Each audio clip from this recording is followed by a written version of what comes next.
Welcome to another Jaws Price, which is a part of the World of Ability podcast network.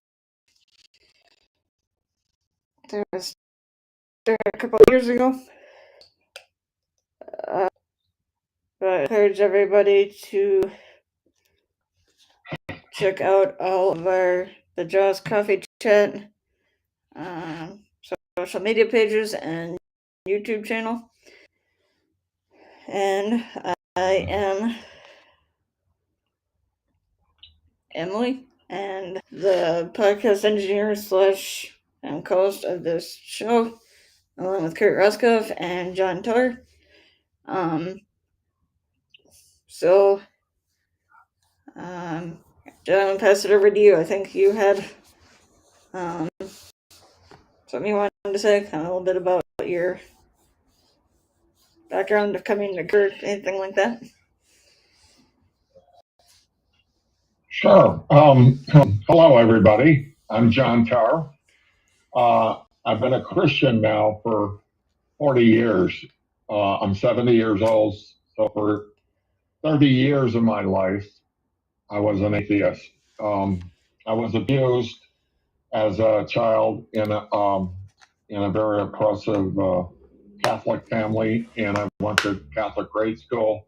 And I had some nuns, and you got to remember, this was in the 1950s, and I had some nuns that were fairly abusive. I was a tough kid, so I'm not going to put all the blame on them. I was a very tough kid, and they were not used to dealing with tough kids.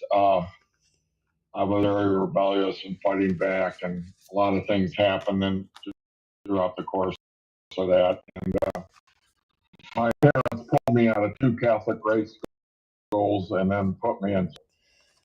But I was somewhat abused in the public school too. So, anyways, so for 30 years of my life, I was a very nasty atheist. It's very interesting how God finally reached me and got through to me. And it was actually through my own anger issues that he finally reached me. One of the interesting things is I was living in Illinois at the time, and I was a wedding photographer, and I had photographed a wedding for a Catholic Jewish couple. He was Catholic and she was Jewish, and I photographed that wedding. And I had a chance to talk to him about religion a little bit because I thought it was interesting seeing a rabbi and a Catholic priest at the wedding. And then when he came to pick up the wedding proofs, I had a chance with him and his brother to actually go through and talk about religions. And two of them ended up staying at my house for about 2 hours. And we talked about a lot of stuff. And then he gave me a P.O. box number where he lived in Oregon and said, if you're ever through the area, look me up. And that's exactly what I did about a year later. And I was going through the area, and I went to the P.O. box number in the Little Applegate Valley in Medford, Oregon. And I went up into the post office, and I told the postmistress that was in there, I don't know, this is the name of the person I'm trying to track down. I don't know located, and I don't know all of them. And it was a very, very small post office. And she said, by law, I cannot do that. She said, but those 2 guys walking out right there. She said, go ask them. So that's exactly what I did. And I caught up to them and I said, hey, I'm looking for this individual. Can you help me? And they looked at each other and laughed because it was not only their boss, but their best friend. And they said, well, give us a minute and we will call him. So they went to a payphone and they made a telephone call to him, and they told him there's a guy that photographed your brother's wedding and he's come here to visit you. And all I could see was the two of them laughing and laughing. And they came back and said, yeah. He said, come on over right away, follow us, and we'll take you to where he lives. Anyways, I did go. It was kind of in a hippie community. And at the time, about a quarter of the hippie community had become Christian in the last year and a half. And so when we drove up, John actually lived in a big tree house, and you had to go down a hill and then across a small bridge that was a creek there where the parking was. And when we pulled up and I parked in the little parking spots, John was waiting for me. And when I got out of the car, he hugged me. Anyways, I ended up spending about 3 weeks with John.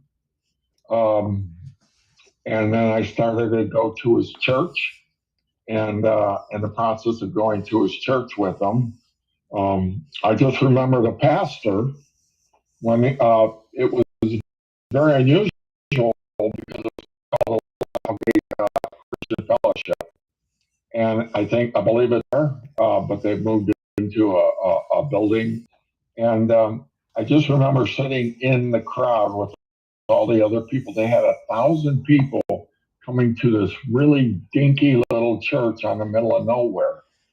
So, but as he was preaching, I remember not only feeling very convicted, but it was like he was talking directly to me. Obviously, he wasn't, but it just felt like it to me. I had a lot of questions and a lot of questions for John himself, and I kind of exhausted him. And then he handed me this book. It was a very thick book with really small printing in it because they had a lot of information to give. And it was called The History of Christianity. So I read it. And the book was very honest. It talked about the positive sides of Christianity and things that had happened in the past. But it also talked about a lot of the really negative things. It was the negative things that really kind of spoke to me because as I got about halfway through the book, I remember thinking, if this is true and all this stuff happened in the beginning of Christianity, probably for the first few hundred years, actually, I think all the way up to the invention of the printing press, it was just, it spoke to me that if all this stuff happened, this Christian cult, that's what I felt like it was a cult, could not have survived and could not have spread out all over the world like it did. And mouth to mouth, and then the different preachings and stuff like that. In my own mind, I was just thinking this could not have happened. So, with all this crazy stuff and chaos, it just occurred to me that God Himself be behind this. And so that began to really open my mind about that there is a God or an intelligent designer behind the universe itself. I am not Christian apologetic, and apologetics means that you dig deep into the faith itself. Sometimes very hard to answer questions, and you kind of do research. And there's a number of different apologetists out there in the Christian world. One is Dr. William Lane Craig.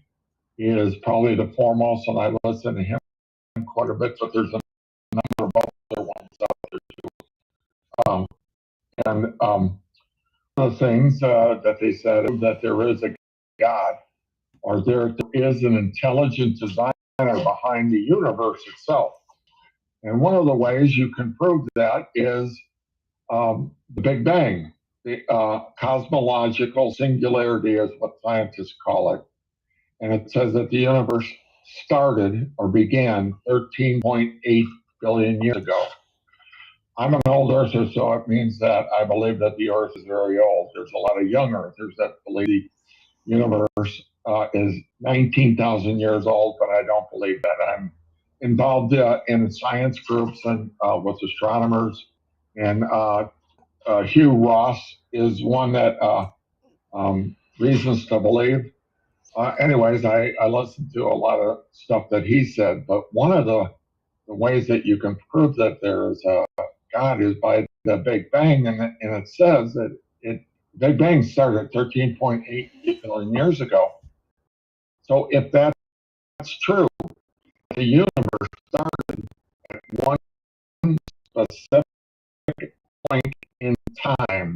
Remember, there was no time or space before the universe came into being. So if that's true, who pulled the trigger to start the universe? And as we know in Christianity and the Bible, if you look at the first couple of paragraphs of Genesis, it said God spoke the universe, or spoke in everything into being at one specific point in time. So that's why I had later on, because I was having a problem. I was evolution was my God, and I no longer believe in evolution, but I do believe the universe is very old, and that God pulled the trigger on it for it all to start. And there's a couple other things. I've written some articles about other things that kind of proves that the God that scientists have a real problem with trying to answer. Like I said, the beginning of the universe, the Big Bang, is one that they are wrestling with like crazy, and they're coming up with all kinds of alternative creation models, like multi-universes, or life coming from outer space on a meteor or something like that. But they would still deal with the same problem if life came from someplace else in the universe. So that's, and then another thing that kind of blew me away is when I found out, and I didn't really know this until about 40 years ago, how big the universe is. How big is it? They thought it was a few hundred stars out there, and they came to revise, say there was a few thousand. And then all of a sudden, with the advent of the new telescopes and stuff, they found out that the universe is absolutely enormous. It's trillions upon trillions of, and it blows me away. One way I have people consider how big the universe is you took all the stars that are in the Milky Way galaxy that we live in, just a galaxy. There are more grains of sand on all the beaches on our planet. That's 10 to about the 10th floor. But the thing that's really mind-blowing to that is, do you know how many galaxies, not just the Milky Way, but how many galaxies are in? And this blows you away. There are more grains of sand on all the beaches of our planet than there are galaxies in our universe. And that goes to 150 to the 100th power. And that's amazing how many zeros are behind that. So how many trillions of stars there are, not just galaxies, but not just stars. So that just kind of is mind-numbing. And new galaxies are being made every day out there in different parts of the universe. They have gone with the telescope, the new one in space right when it started functioning. They went to some black parts of the space that they couldn't see anything, and they just focused it on that little small spot. And lo and behold, to really get the images back, they found out there were thousands upon thousands more stars in those black spaces. So I had to think, who is this intelligent designer that could make such a thing as a universe that we live. Talking of aliens is like another whole story that we may get into sometime. I have my thoughts on that. But just this one question of how absolutely enormous our universe is. And then a second thing that they have, when they have finally understood DNA, they have realized that DNA could not just have come out of nothing, that it could not have just been created by force, because there are so much that people that do study in DNA said it's almost like it's digital code, and it tells how a certain creature on our planet is going to become adult, from plants to animals and everything. It's just jam packed full of all kinds of digital information. And you're just thinking about that. How could that happen if it was an unguided process, if there was not an intelligent designer behind it? And if you begin to think about a couple of these things, you got to go, oh my God, that's right. It doesn't make any sense. So, as I was an atheist, these are questions I didn't really consider. But now that I am a Christian, I was like, how was I fooled? How could I not? But I didn't really know the science. If you find out about a lot of atheist evolution believers, have not really thought about some of these things in real deep detail, because they'll tell them. It may not tell you that the specific kind of God there is, but there is something, an intelligent design behind it all. I wish to think that I'm a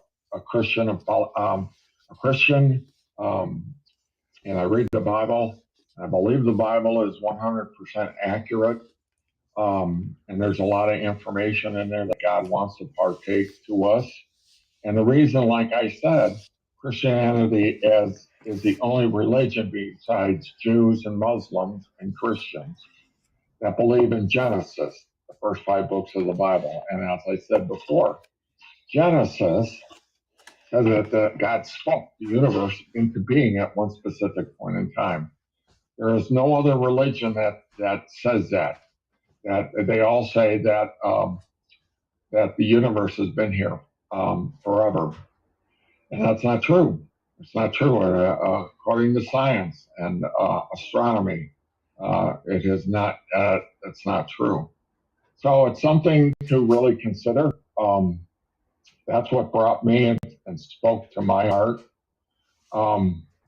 Another thing is, I found out as I was writing certain articles for the website that what makes an atheist was one article.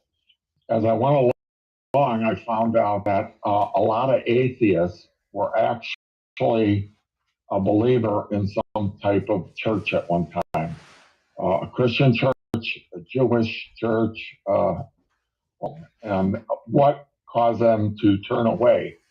And it was something happened in their life, either early in their years or later as they became an adult, that they were abused at some point in time and they turned their back on God. I know a lot of Mormons are like that, Seventh-day Adventists are like that. You could go across the whole spectrum and you can see that, that they were absolutely fed up with religion. And that's what happened to me. I was abused, like I said, verbally. Sometimes I would do things when I was in a Catholic grade school, and the nun would try to grab me and give me a big whack with her paddle. But I would run and hide in the corner, and she'd have to get another nun or two to help track me down. But there were other things too that happened. And my family, my mother was very verbally abusive. But I would think if these people are people of God, why would they treat children like this?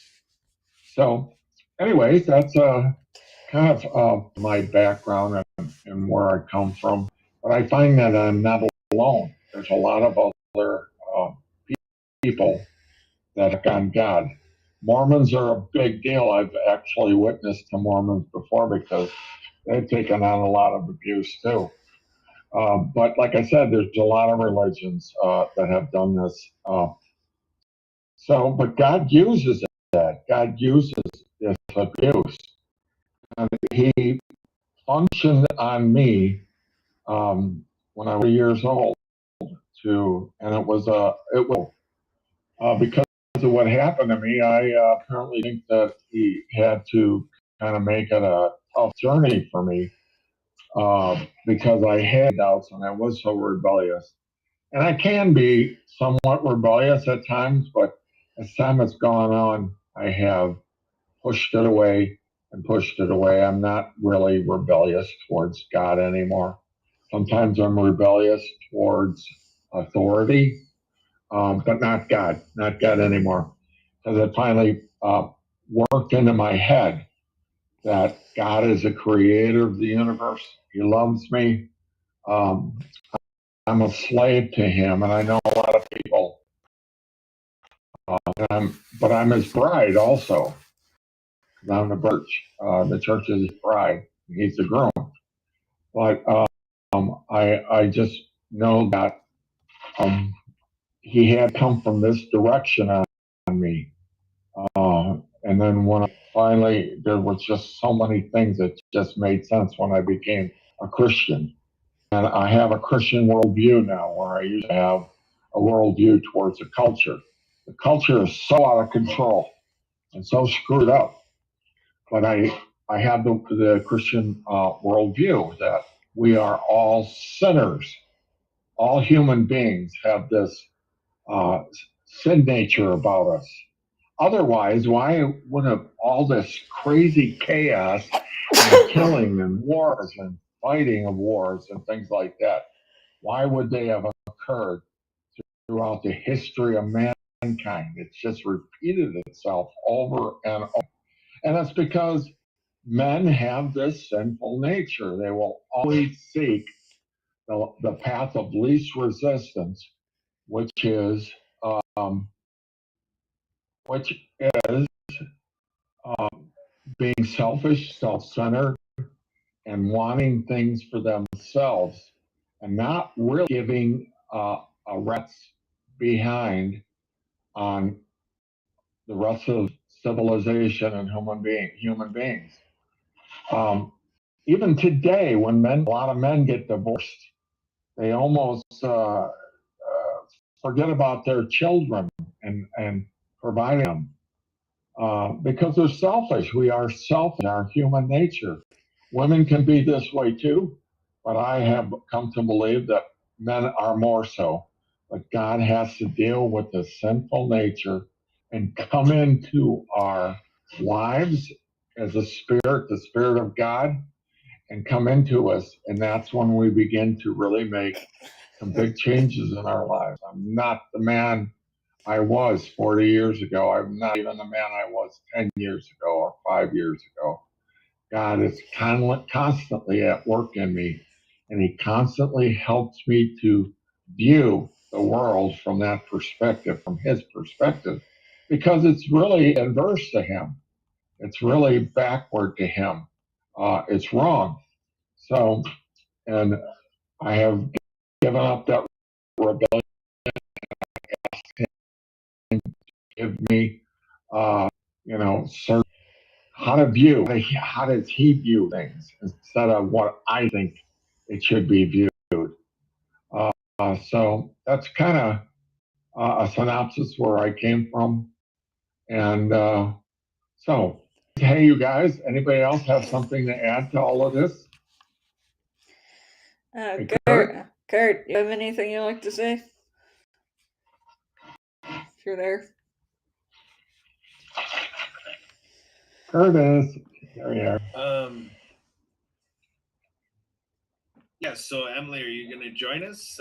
Let's dive into this. It's been quite a sharing session. Again, Emily, I bring back that you gotten into attending Mass again, as far as I know, the last few weeks. And, the idea of, a turning point. I mean, I don't have that life journey of, identifying as an atheist, but I think whether you identify as an atheist or not, I think we're all challenged with the idea of, where are we in a relationship with Christ, or do we get caught in the secular world where we get caught up into the man-made existence of things and we lose touch with sacred scripture, we lose touch with reaching for Christ to help us out of challenges in life, and so I think most all of us can find that. And then everybody has challenges. I know the church that I went to, we had a priest who leaving our church because he had to deal with, it seemed to be some experience of loneliness. That even though he's the priest, priests are dealing with people all the time, and you're a priest, and the role of Christ in your life. It was a good reminder about how everybody's human, everybody has problems, and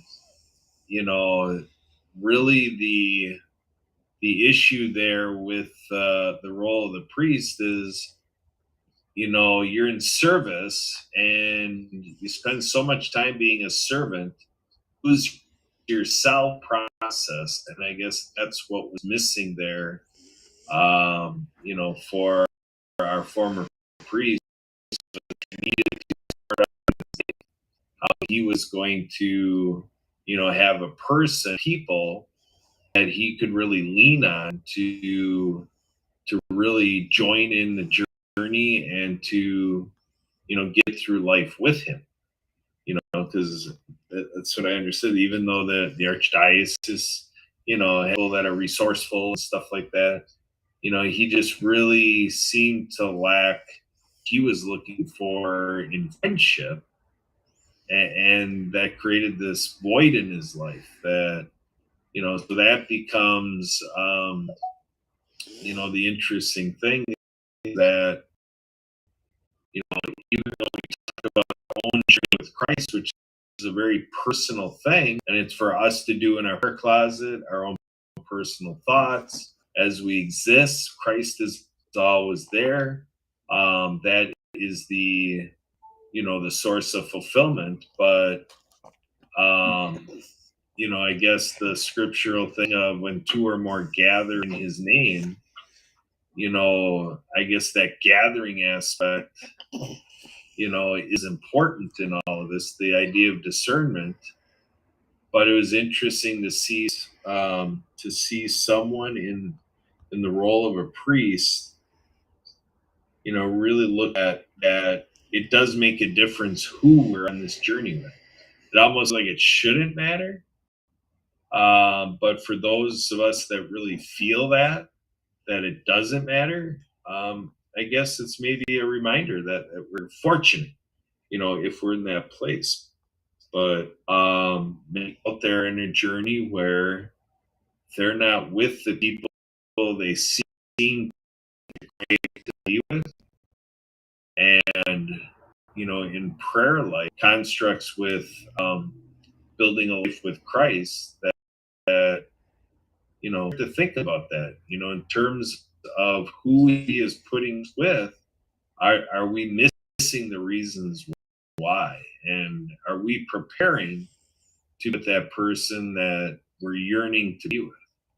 So, Emily, what are your thoughts? Where are you in your journey with Christ? And, kind of what do you do to evaluate how you're doing, in life and the role of Christ or not? And, does any of this speak to you that it matters who you're with as you're considering discernment for how you're doing in your journey with Christ?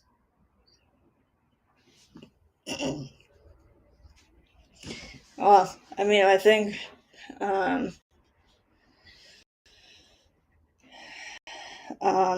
that it's important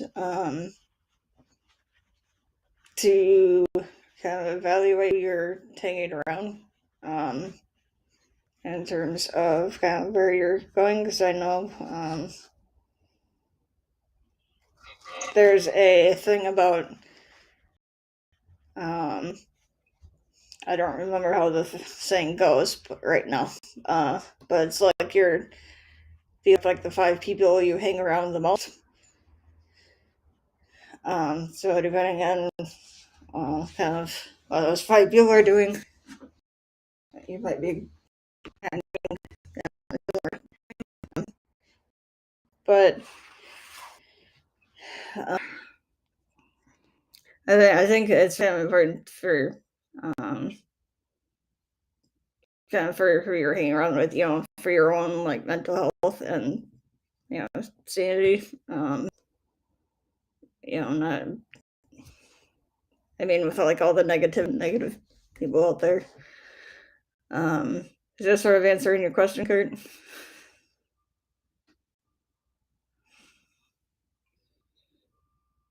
Yeah, that was good, Emily. Yeah, I mean, I could it's interesting that up. It's interesting to have that brought up about, how significant the 5 most significant people in your life and kind of what that means in terms of what you're yielding in your life. And I suppose it would be interesting, interesting to unfold that in terms of like the idea of relationships and, like the scriptural passage or passages about being equally yoked, and things like that. I've talked about, in the past where our water skiing, I was at a practice one night on a Tuesday, and I was out on the water, skied up to the shoreline, came out of the water with my skis and whatever. And then being a show skier, I'm kind of attentive, at least for me, my demeanor is I'm very attentive to who is in the park area and who's looking on. And there was a gentleman over by one of the trees there, and he was looking onto the water skiing. And I kind of said, "Hey, did you like anything you saw? Did we do okay out there? Did I do okay? Anything good?" And struck up a conversation. And then it kind of switched to, I was kind of asking him, does he enjoy the lake? What is so he was able to start talking to me about, how he enjoys the lake and the aquifer. And I said, "Well, would you ever consider joining the club?"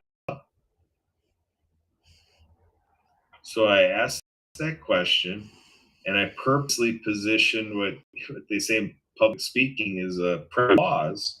But it was more than that. I literally wanted to just drop the conversation, just respect that, hey, I asked the question, and I'm sincerely interested in the response. And so he was struggling to come up with a response to that.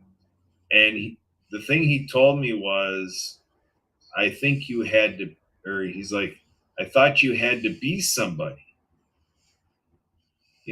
So there we have equity, disparagement, that marginalization, and that this feeling that being a public figure and like being a performer and coming up with that grandeur and that stage presence and whatever, kind of like as a group, kind of giving that larger than life type feel. Here we had a gentleman who was some sort of a candidate to consider being in our club, and he ruled it out because it's kind of like it's not for me. Because because basically he was thinking he's not good enough. He wasn't important enough. You had to be like, he's a nobody. Like he's not somebody. And it's just like, it's a wow moment for me, and this was just a handful of years ago, and I've been in the club, for 37 years. So over 3 decades of being in the club and not realizing that this is an effect that we have on somebody, or we can. And the idea is that if we look in scripture and we look at the life of Christ, what is the story over and over and over again? Christ kept going to these people. And so that was a moment where I felt that little nudge, through Christianity and through, life with Christ, to say, this is a man that you're intended to take care of. This is a situation that you can bring together. You can be that you can be that evangelist to say, sir, you are somebody. And I think that becomes an analogy then for things that even in church, just think of in churches, that there can be these church politics, and certain members of the church maybe not as much influencing the operation of the church, and for no good reason, things like this. So I think there's all these check-ins. And so, yeah, Emily, to say we are a byproduct, or it's very, you gravitate, to the circumstances around the 5 most significant people you share your time with. And it makes me a little self-conscious being here on the show, because if I start hanging around with Jennifer, you, John, and Emily, and another person, it starts to be like, you guys are my 5 people. So I'm thinking I might have to pray over this. Well, good. Trying to shed, see if you're with me, having fun here. well, good. It's always good to have something to think about. Things like that. I'm glad I could give you something like that to think about.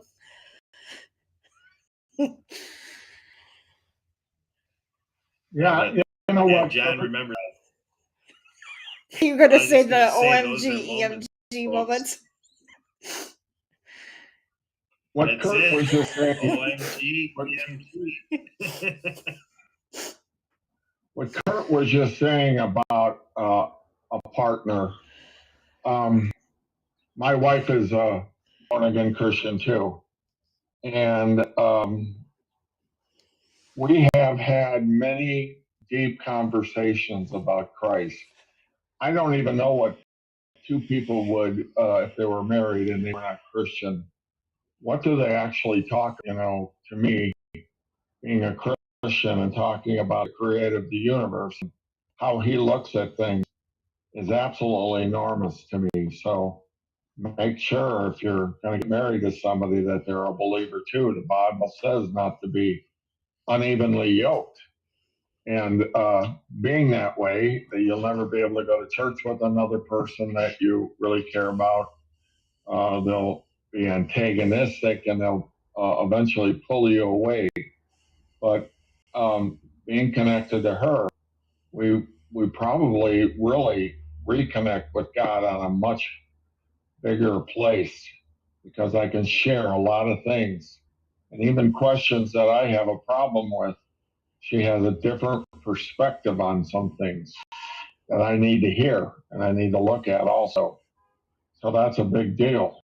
I wanted to say to you, Kurt, that was a very interesting comment that you made. Thank you for that.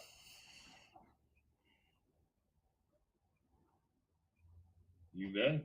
So, Yep. So Emily, tell us more about your return to Mass. What has your return to Mass meant for you?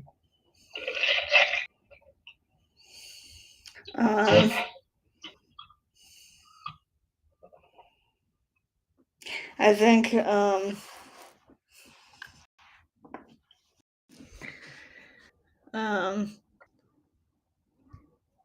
in a way, it's been kind of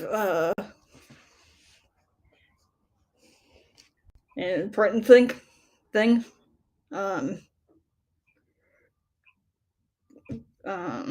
Just that, if nothing else, it gets me out of the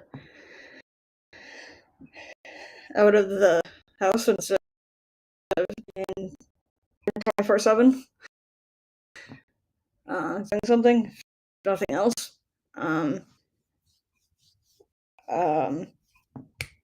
Yeah, especially with being in all the time with the pandemic and COVID and that kind of thing. But also,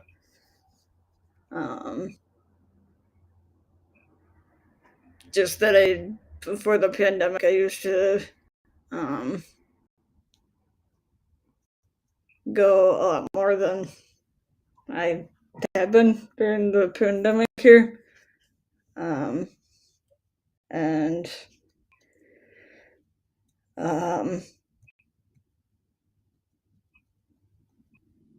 I mean, when I was, well, I guess kind of when I was younger, after I moved up to Students Point, I was a little more involved.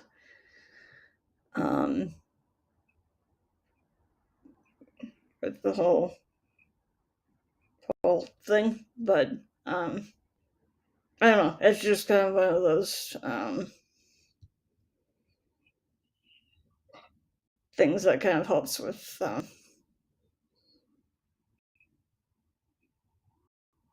kind of the whole kind of mental health, kind of well-being of thing, and being able to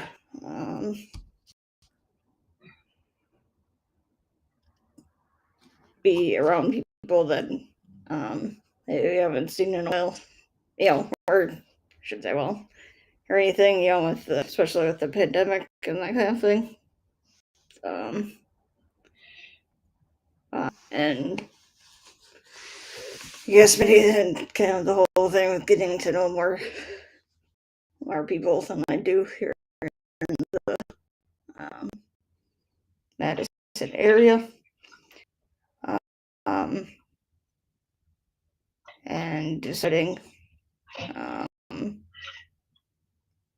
whether I want to like join a parish or that kind of thing.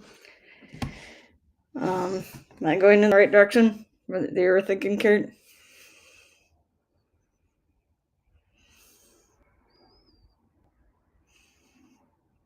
Am I giving you What's your story? So, am I giving you another OMG EMG moment? Of course. Keep bringing them.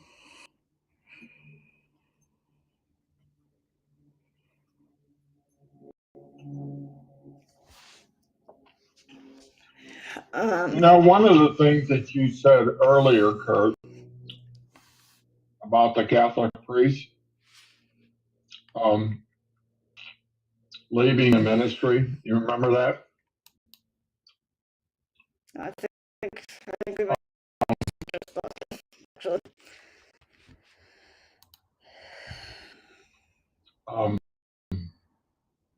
One of the things that the Catholic priest walking away because of loneliness, that's pretty typical from what not only Catholic priests, but it happens to nuns too. When years ago, when I had a photography studio back in Illinois, the priest that had married my wife and I, Immaculate Conception in Waukegan, Illinois, he was a for two. And he had a cellar that he had turned into a dark room that he had around such. And I used to visit with him and talk with him and hang out with him and stuff like that. But eventually, he actually, I don't know if he actually priest, but he had actually gotten a girlfriend. And I remember talking to him in detail about that, what that was like, and what that being a priest and a nun required of them. And the requirement was they couldn't get married. And I always thought that was really sad because a married, having a wife, um, especially for priests, they're missing out on so much of the human experience, never having children, never realizing that this other individual is somebody you grow old with and you go through life. And I know he was lonely too. And I think the photography experience was a way to fill that hole. And I had a hole too because I was an atheist. So I had a God-sized hole. But even before I came, because him and I would talk about this stuff, and I come back and talk about it with my wife, and I hadn't really thought about that, and I don't think a lot of people think about that. And I'll tell you something else that was very interesting because I used to go to a 12-step group for anger issues. I relayed it as a kid being abused in the Catholic Church and what some of the nuns had did to me. And lo and behold, one of the people were in our group. There was probably 12 of us, 13 of us in there, was an ex-nun. And I remember as I was talking about what happened to me, she had gotten up and walked behind me and put both her hands on my shoulder and then proceeded to tell us that she was an ex-nun. And as being a nun at one time, she profusely apologized for what the nuns did to me. And it was, I'll have to tell you that it was like a dam breaking in my life. All I could do was cry. It was like this was something I needed to hear at, I think at that time I was probably about 55 years old, and it was something I needed to hear. That somebody that had abused me asked me to forgive them. And I know it was not the real nun that did it, or nuns, or the church, but it was somebody that was into that big time and that had apologized for that. I can't even tell you what occurred in my spirit because I thought about that on a couple of occasions, and my spirit began to heal. So it was very powerful that night, and I know everybody around the table were all in tears too, and I couldn't stop crying. I had no idea I was gonna react that way. So it has what I guess I'm getting at it. What it comes to is forgiveness, forgiving, and what that healing process can do, not only for the person that you were forgiving, but for the individual that is forgiving. I wasn't forgiving. I was just kind of relaying what occurred, and then she asked me for forgiveness, and I think I gave her. I said they were forgiven, but I can't remember. I was crying so hard. It was like nothing I've ever really felt before, except when I came to Christ, and then watching my wife and my children come to Christ. Because up to that point, like I said, I went to Oregon on this journey, and I was divorced from my wife and had left my kids here in Arizona as I went to Oregon. About a year and a half later, I came back to Arizona, and my whole family accepted Christ into their lives. And they have, to this day, we have 7 grandchildren that all are believers. My oldest grandson just got married about a year ago. but he is a Christian apologetic now too. He's 24 years old, and he's gone back to college for I think Canyon State, and he's going to have 2 degrees out of it. One for ID development, one is for being a preacher, and he's had to write some very deep, powerful and stuff like that. And him and I talk about all this stuff all the time. I used to talk about things about Christ and some of the deeper things in apologetics to him when he was very, very young, when he was like 11 years old. And he just continued on with it. But I just know all my other grandchildren are very much on fire for God now too, as well as my 3 sons. So you just never know where this story is going to take you and what's going to happen. I just know that it was a big deal in my life when this happened with this nun. So I think there's a lot of Catholic nuns and priests that are very lonely. And yes, they have a big following and they meet with a lot of people, but there's just something very personal when you get married. And then you have this individual to bounce things off of, you know. So yeah, it's very, very important that you consider who it is that you're marrying and that you're not unevenly yoked.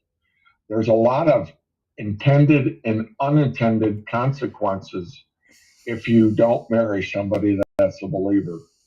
There's a lot of things that can take you off the road and or off the path. So it's something to really consider and to think about.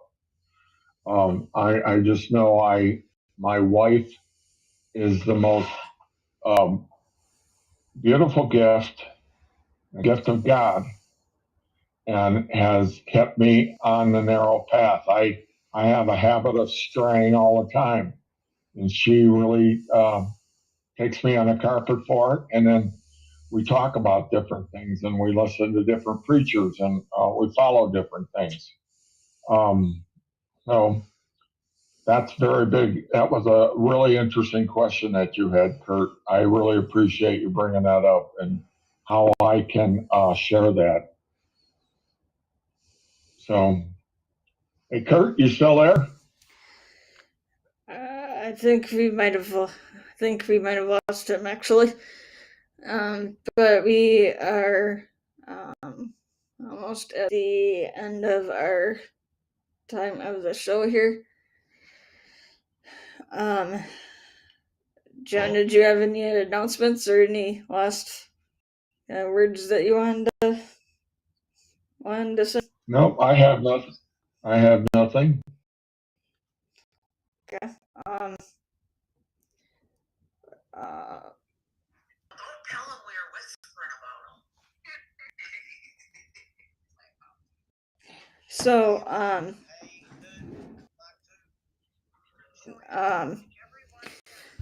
anybody? I just wanted to encourage everybody to check out all social media pages. Well, first of all, I wanted to thank John and Kurt for coming on today, and for everybody who has tuned in. Again, to check out our YouTube channel and our other Jaws Coffee Chat social media pages, and to like, subscribe, and so on, to share, comment, and so on with those. We will be back here next Monday, February 13th, at the same time, 4:15 p.m. Central, 5:15 Eastern. So if anybody is interested in coming on as a guest, as we are always looking for guests for the show, or to help out the show in any other capacity, to please contact us at jawscoffeechat@gmail.com. That is jawscoffeechat@gmail.com. And on behalf of Jen, John, Kurt, myself, and the rest of the World of Ability Podcast Network, we look forward to seeing you all next week. And wish you a safe and productive week, and to stay. Yeah, thank you, and hang out with us and bring some questions that you have about religion and Christianity, anything, and we'll see if we can answer, or it'll give us something to think about. We can answer the following week. So I'll hope to see you there.